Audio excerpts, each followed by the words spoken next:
Shalom, shalom, bien-aimés dans le Seigneur. Je vous salue tous au nom suprême de Jésus-Christ de Nazareth. Bien-aimé, ma prière pour toi ce matin est que ce message te trouve en bonne santé, dans la paix, malgré tout ce qui se passe dans le monde, malgré tout ce par lequel tu peux traverser. Que la paix que Jésus-Christ nous a donnée et laissée soit ton apanage, ton partage, et que le bonheur et la grâce t'accompagnent.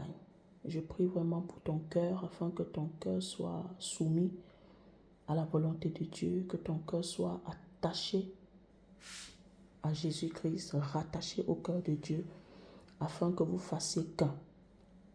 Je prie que tu sois fortifié. Je prie que Dieu se révèle à toi, afin que tu aies la connaissance de qui est réellement Jésus-Christ, et que ta vie aille de gloire en gloire. C'est au nom de Jésus-Christ que j'ai fait ces déclarations. Amen. Ce matin, j'aimerais partager quelque chose avec toi que le Saint-Esprit m'a mis à cœur ce matin. Et je prie que cela puisse te bénir. Si tu veux le partager, partage-le à une personne qui en aura besoin. Que ce message, une personne à qui ce message va apporter du réconfort, du soulagement, à qui ce message va fortifier et édifier. Sans plus tarder, nous allons prendre Luc 22, verset 42. Je lis pour la gloire du Seigneur. Disant, Père, si tu voulais éloigner de moi cette coupe, toutefois que ma volonté ne se fasse pas, mais la tienne. Bien-aimé, tu sais, il y a les épreuves de la vie que nous allons passer. Il y a les épreuves de la vie collective que tu vas voir plusieurs chrétiens ou membres de la famille. Nous pouvons les passer. Tu vas retrouver ça dans la vie de quelqu'un. Quelqu'un va te dire, ah, je suis passé par là. Je prends l'exemple peut-être de la stérilité. Je prends peut-être Il y a les épreuves de la vie, stérilité, le manque d'argent, les trucs comme ça. Tu vois que les gens, c'est collectif. Que tu vas retrouver cela dans le parcours de la vie des gens. Tu vas retrouver ce type d'épreuves-là. Ce sont des épreuves que moi j'appelle les épreuves collectives. Mais il y a un autre type d'épreuve. C'est l'épreuve de ta destinée. Et c'est ce que Jésus-Christ, notre Seigneur Jésus-Christ est en train de passer dans ce verset biblique. Il faisait face à l'épreuve de sa destinée, l'épreuve finale de sa mission sur la terre. Il était en train d'achever sa course par une épreuve. Sa course terrestre, parce que Jésus-Christ est vivant, il continue à œuvrer en étant au ciel, intercédant pour nous, en étant à la droite du Père. Mais ici, là, je veux m'accentuer sur l'épreuve de ta destinée. Les épreuves de ta destinée, ce sont les épreuves par lesquelles tu dois les passer seul. C'est l'épreuve par lesquelles, tant que tu ne passes pas par ces épreuves-là, tu ne peux pas ancrer, tu ne peux pas être inchronisé sur le siège que Dieu a prévu que tu puisses régner dans la royauté. L'épreuve de la destinée, c'est une épreuve par laquelle tu ne verras pas les membres de ta famille les passer. Mais ces épreuves-là te sont propres à toi. Ce sont les épreuves que Dieu t'impose. Est-ce que tu comprends? Ce sont les épreuves que Dieu t'impose. Dieu te les impose afin de te briser, te tailler, te modeler. Parce que tu es un vase brut. Il faut que lui, le potier, toi qui es l'argile, il puisse te modeler, te façonner, afin que tu sois le vase que lui, il veut que tu sois, afin de t'utiliser, afin que tu sois utile pour le royaume, afin que tu sois utile pour sa gloire. Ces épreuves de destinée là, ce sont des épreuves que des fois, tu vas les passer, mais ça va te remettre en question, de te demander, est-ce que je suis maudit? Pourquoi est-ce que les autres, eux, ils ne font pas ça? Pourquoi est-ce que ça? Tu vas commencer à te poser les questions. Pourquoi? Qu'est-ce qui m'arrive? Qu'est-ce que je fais pour mériter ça? Pourquoi est-ce que tu risques, même si c'est que tu n'as pas la connaissance de ces choses, de cette vérité, tu risques même d'abandonner la foi. Tu risques d'en vouloir à Dieu. Tu risques de commencer à avoir de l'amertume, de la haine. Ton cœur va être endurci envers Dieu. Et pourtant, ces épreuves-là sont utiles pour ta destinée. C'est ce type d'épreuves-là, lorsque tu les as passées, tu vas te rendre compte que tu vas devenir mature spirituellement dans la foi.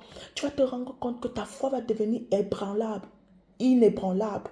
Ta foi ne sera plus ébranlable, ta foi va devenir inébranlable. Tu vas être ferme dans ta foi.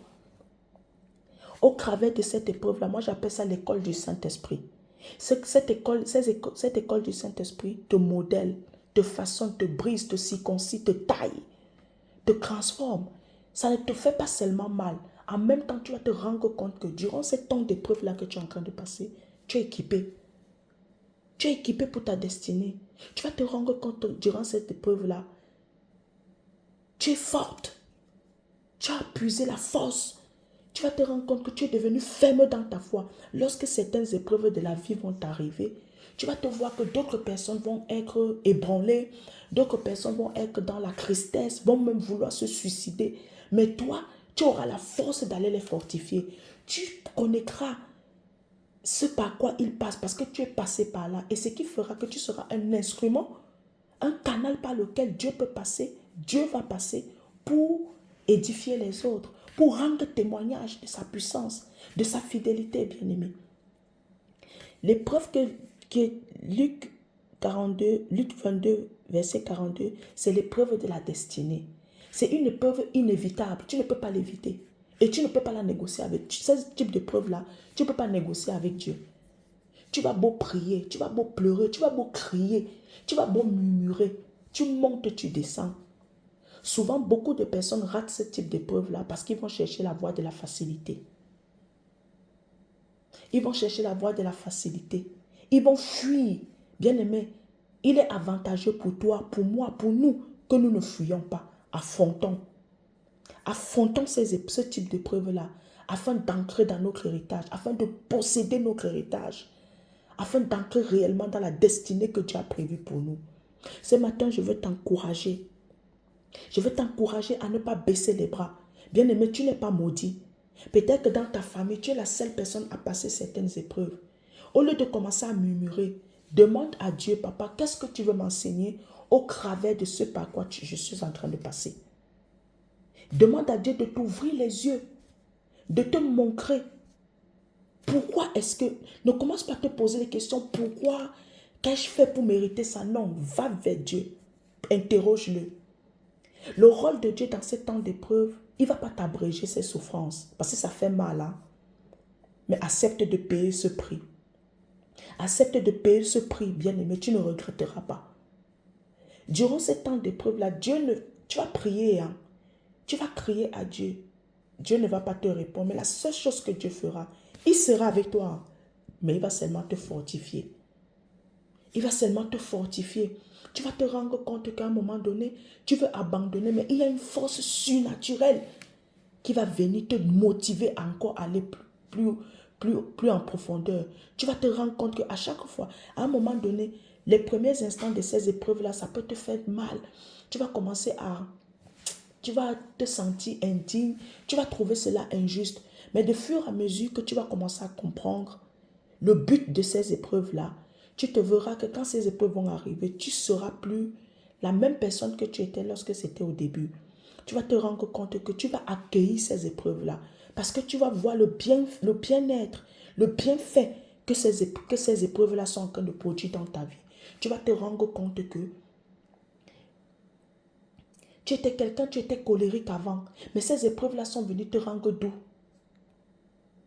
Tu deviens quelqu'un de douce. Tu vas te rendre compte que tu avais des difficultés à pardonner, mais au travers de ces épreuves-là, Dieu va te donner son cœur, le cœur de miséricorde, de pardon. Tu vas te rendre compte que tu vas commencer à maturer dans la foi.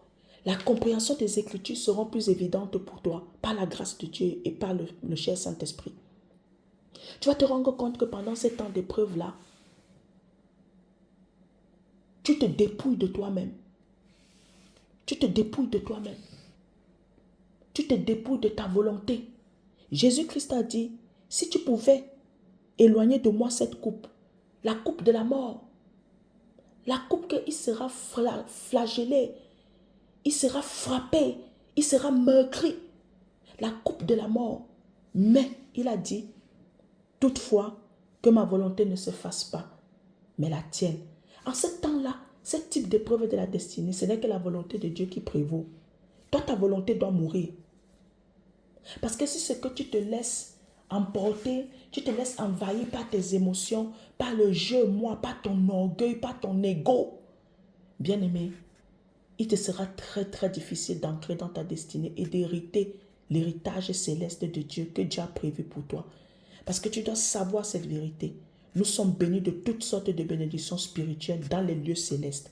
Mais pour que ces bénédictions-là viennent jusqu'à nous sur la terre, pour que ces bénédictions se matérialisent, tu as besoin de passer par de tels prix à payer.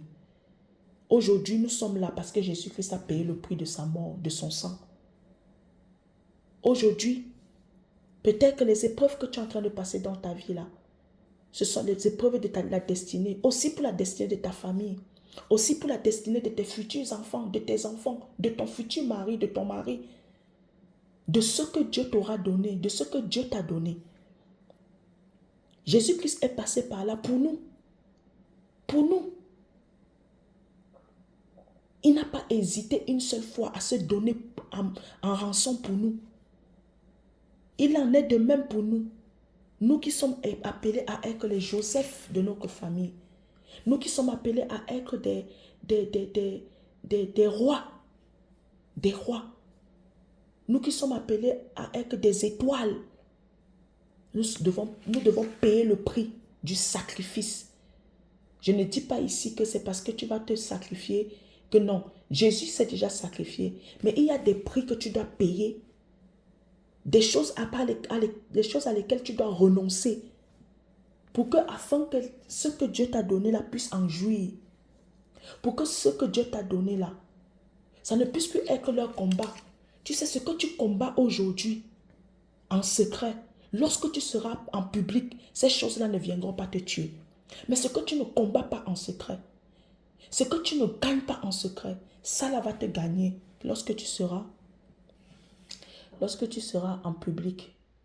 Et tu sais, bien aimé, c'est pour cela que nous voyons des personnes, lorsqu'ils entrent dans leur élévation, dans la gloire,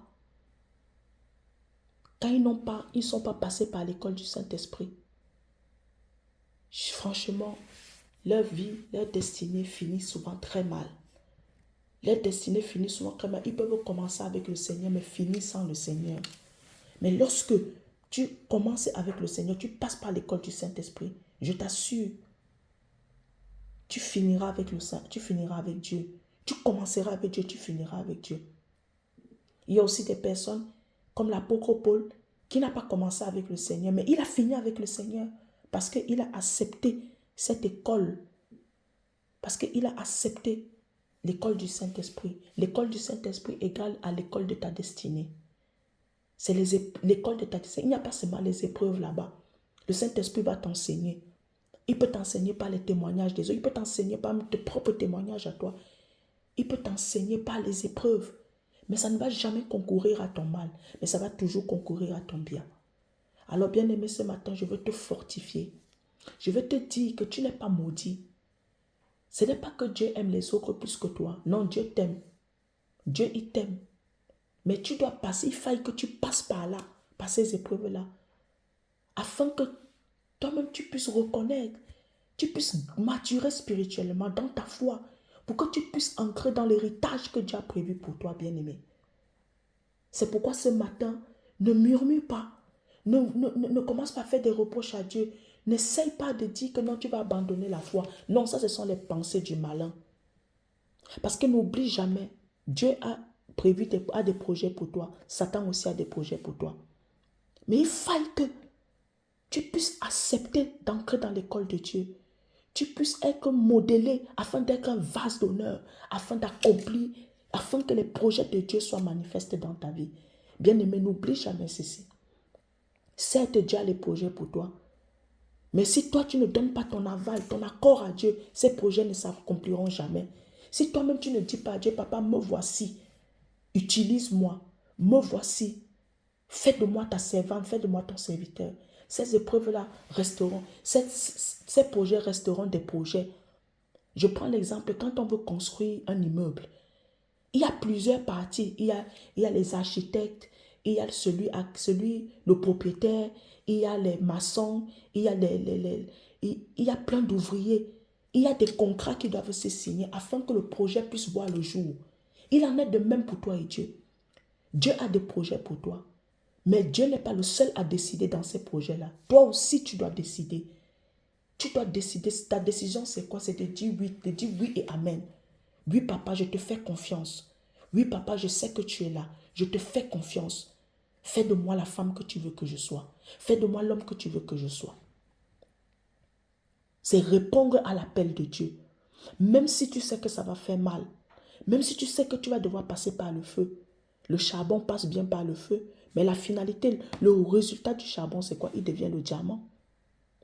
Il faut bien que tu passes par le feu pour que tu deviennes ce vase d'honneur, ce vase à la gloire de Dieu, ce vase que Dieu va utiliser pour sa gloire, pour manifester sa puissance, pour que ton témoignage puisse toucher un plus grand nombre, pour que toi-même tu vives la vie que Dieu a prévue, a destinée que tu puisses vivre sur la terre.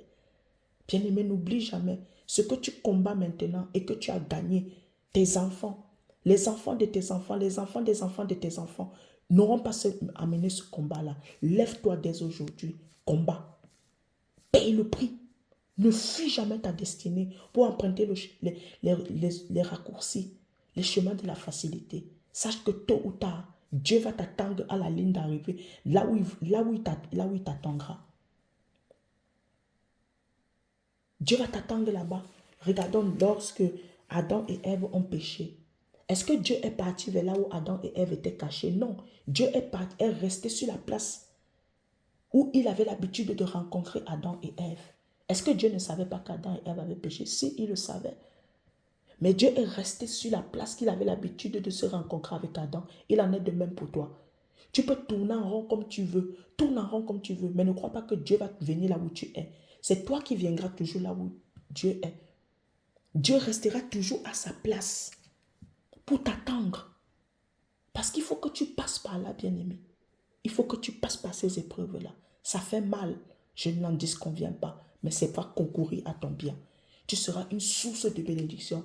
Tu seras un sujet de consolation pour plusieurs. Au travers des épreuves que tu es en train de passer, sois fortifié dans ta foi. Sois fortifié dans ces épreuves-là. Ne baisse pas les bras. Vas-y. Ne baisse pas la tête. Fonce tout droit. Affronte ces épreuves avec le soutien et l'aide de mon cher Saint-Esprit. Et que Dieu te bénisse. Sois fortifié. Paix et grâce chez toi. Au nom suprême de Jésus-Christ. Que le bonheur et la grâce t'accompagnent. Au nom suprême de Jésus-Christ. Amen.